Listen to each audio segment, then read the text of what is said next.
Communication is fundamental to the existence and survival of humans as well as to an organization. A manager must communicate his directions effectively to the subordinates to get the work done from them properly. If this is done well, the employers create an environment where employees are confident to share ideas among themselves and improve efficiency. When employees are armed with up-to-date information, they are better able to provide an excellent experience for customers and are more likely to have greater job satisfaction. So how can we communicate effectively? Good day, dear viewer. My name is Amarachi. We are Group 1 and we'll be presenting on achieving effective communication. My group members and I will be presenting on the following subtopics. What is communication? Definition and elements of effective communication, the principles of effective communication, the types, importance, ways, and barriers of effective communication. Communication is said to be a process of sharing ideas, information, or messages between individuals, groups, or organizations. It is derived from the Latin word communicare, which means to share, impact, or make common. The process it involves the transmission of verbal and non-verbal messages, and it consists of the sender, the receiver, and channels of communication, which is a very key aspect of communication. So I'm talking on the definition and the elements of effective communication. Effective communication refers to how that communication must be conveyed by the sender and must be understood by the recipient. Now I move on to the elements of effective communication. We have the sender. The sender is one who initiates the message. We have the message. The message is the body, that is the intent that the sender wishes to pass across. We have the channel. The channel is also called the medium. It is how the sender chooses to pass the message. It can be through email, it can be through text, it can also be through speech. Then we have noise. Now, noise is a barrier to effective communication in that noise can hinder how a communication is being passed across. Then we have the receiver. A receiver is the one at the end, like is on the receiving end. That is the one the message is being passed to. Then we have the feedback. A feedback is a response. That is, a feedback shows that the receiver actually understands the message that is being passed to. I'll be speaking on principles of communication, better known as the 7 C's. They were first introduced by Scott M. Gottlieb and Allen H. Center in 1952. The first C is clarity. This involves passing your message in a clear and easily understandable manner for your audience. The next C is conciseness. This principle talks about conveying your message in a clear and brief manner for your audience without leaving all the necessary information out. The next thing is completeness. All the necessary information should be in your message. The other things are coherence, correctness, cautious, and credibility. Speaking about the 4S in communication, we have shortness, simplicity, strength, and sincerity. Shortness, this is the practice of conveying a message in a concise and brief manner.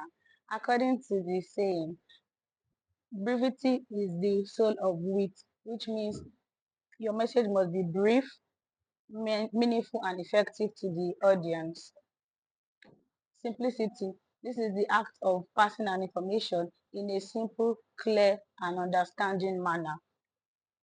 Strength, strength helps in building trust, credibility with the audience, and making sure that the message passed is understood clearly and quickly.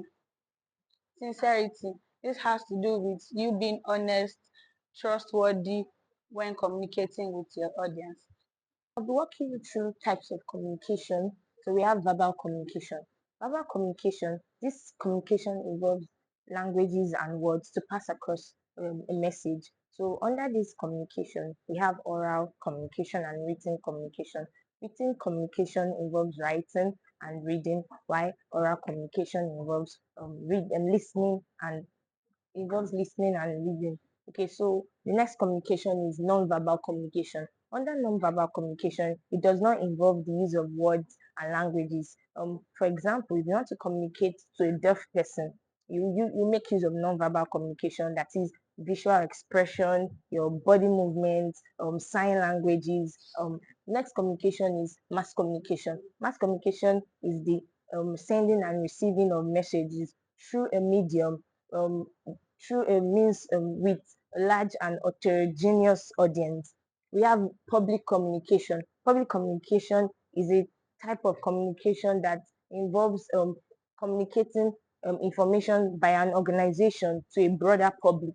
So we have visual communication. Visual communication relies on sounds, infographics, symbols, graphs, infograph symbols. The importance of effective communication cannot be overemphasized. Beginning with the most fundamental aspect, effective communication is crucial in establishing and sustaining relationships, whether between peers, employees, management, business partners, or even customers. It enables us to share our ideas, thoughts, feelings, and intentions. In addition to establishing and sustaining this relationship, it prevents misinformation, misinterpretation by providing clarity and precision for all parties involved. Furthermore, effective communication fosters feedback. Ultimately, effective communication facilitates the teaching and learning process. From classrooms to training sessions for employees, it is an essential tool that allows for the transferring of skills and knowledge. We'll be exploring some key strategies which helps us improve effective communication, which is vital for both our professional and our personal interactions. Starting with the foundation of all effective communication, active listening. By focusing intently, nodding, and maintaining eye contact, the listener shows that he values the input of the speaker and is also making an effort to understand him. Yes, I'm talking about concept of noise. What is noise? Noise is the internal and external forces and factors that hinders the accurate transmission of a message. Types of noise. You have external noise. What is external noise? External noise is a distractions around us, our environment. We have like car parks, what we know as garage. We have technology, notifications. We have internet. We have social medias. What is internal noise? Internal noise is our mindset, our thoughts, our feelings, what we're feeling inside. And we have semantic noise. Semantic noise is our choice of words, which can be distracting. Of course, to pass a message, you need clarity and completeness. I'll And be talking about the barriers of effective communication. What is barrier? Barrier refers to the situation or problem that will prevent one from achieving effective communication. There are various factors that can hinder us from achieving effective communication. One of them is language barrier. Language barrier arises when the speaker and the receiver are not speaking the same language. Another barrier is the noise barrier. The noise barrier has to do with environmental or physical noise that can interrupt the sending and receiving of messaging effectively. Another barrier is the medium. The medium can hinder one from achieving effective communication when you use the wrong communication channel or medium. You have the timing barrier. The timing barrier has to do with when you are sending or receiving message at an ideal time. There are other factors which has to do with the semantic barrier, poor vocabulary, distance, status, different perception of reality among others. You have the emotion, attitude, and values. in summary, effective business communication is important in any business organization in order to achieve company goals. Good business communication is vital and employers know that they can reap benefits if they work on the information that is being passed across within the organization. Such benefits are increased consumer satisfaction, employee satisfaction, and positive word of mouth in the community at large. The goal is to build an environment where the consumers have faith in the things that the organization wants to purchase and to preview, and for the employees to feel seen and heard. This is group one, and I hope you've been able to communicate this message to you effectively. Thank Thank you. you.